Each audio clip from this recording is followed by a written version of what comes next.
Саламатсыздарбы?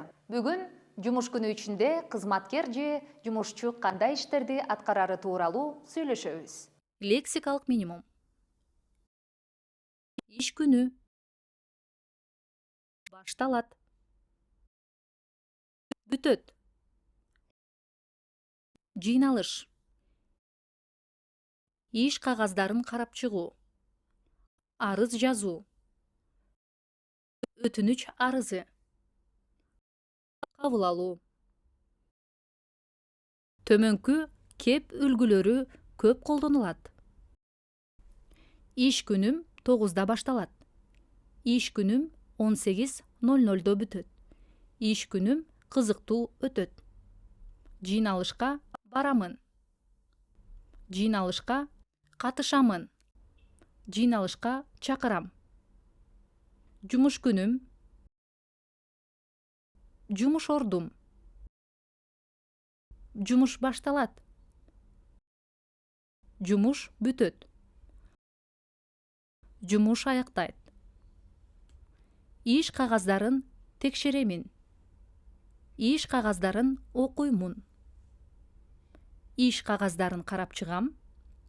Иш кагаздарын иреттеймин. Иш кагаздарын бөлүштүрөмүн. Менин атым Бакыт Жанызаков. Мен Кыргыз Республикасынын Билим берүү жана Илим министрлигинин кадрлар бөлүмүн жетектейм. Иш күнүңүз саат канчада башталат? Иш күнүм саат 9-да башталат. Иш күнүңүз канчада бүтөт? Иш күнүм саат 6-да бүтөт. Бүгүн кайда барасыз? Бүгүн эртең менен жыйналышка барам. Түштөн кийин эмне кыласыз? Түштөн кийин иш кагаздары менен иштейм. Келгендерди кабыл алам. Грамматика. Адат өткөн чак чу мүчөсү. Адат өткөн чак узакка созулган, адатка айланган, дайыма кайталанган кыймыл-аракетти билдирет. Адат өткөн чакты уюштуруучу мүчө эки гана вариантта болот. Чу, чү.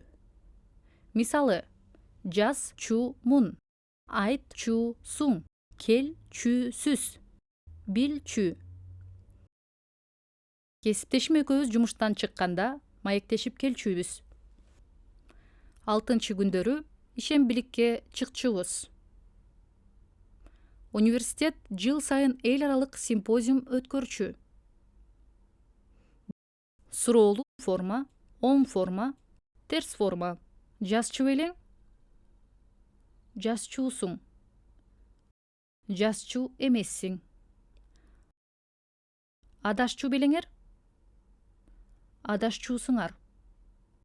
Адашчу эмессиңер. Туура сүйлөп, туура жазалы. Барчук эмес, барчубуз. Көрчүк эмес, көрчүбүз. Ушуну менен бүгүнкү сабагыбыз аяктады.